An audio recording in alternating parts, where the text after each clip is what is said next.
কি অবস্থা সবার? আশা করি সবাই ভালো আছেন।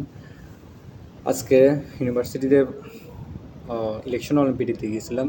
তো অবশ্য ইলেকশন অলিম্পিয়াড সম্পর্কে ভার্সিটির গ্রুপ থেকেই জানলাম।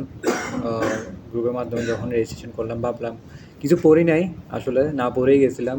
বাট সকাল সকাল উঠলাম, ভালোই লাগলো, নেচারটা এনজয় করলাম খুব ভালোই।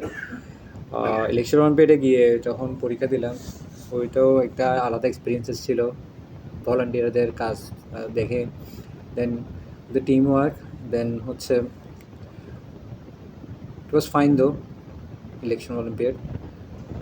At least I enjoyed the nature and the surroundings of university. It was fine. আর এমনিতে যখন পরীক্ষা দেওয়া শেষ হলো, আমাদেরকে ব্রেক দিচ্ছিল 1 ঘন্টার, ওর মধ্যেই আশেপাশে ঘুরলাম, দেন লাঞ্চ করালো, দেন পুরস্কার বিতরণী হলো। অবশ্য আমরা কোনো অর্জন নাই, একটা পার্টিসিপেশন সার্টিফিকেটই ছিল।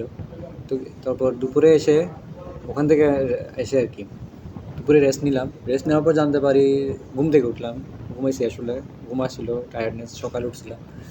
তো উঠে জানতে পারলাম, আসর নামাজ পড়তে যাচ্ছিলাম, তখন জানতে পারলাম আজকে সব মেরেজের রাত। তো অবশ্য সব মেরেজের রাত, আর কালকে দিন অবশ্য তা নামাজ দোয়াই আছে, নামাজ দোয়া পড়া যাবে আর কি। আজকের জন্য এটাই ছিল অলিম্পিয়াডটা। আমার এক্সপিরিয়েন্সটা ভালো লাগলো, আর নামাজ দোয়া পড়তে হবে আর কি, এই আর কি আজকে।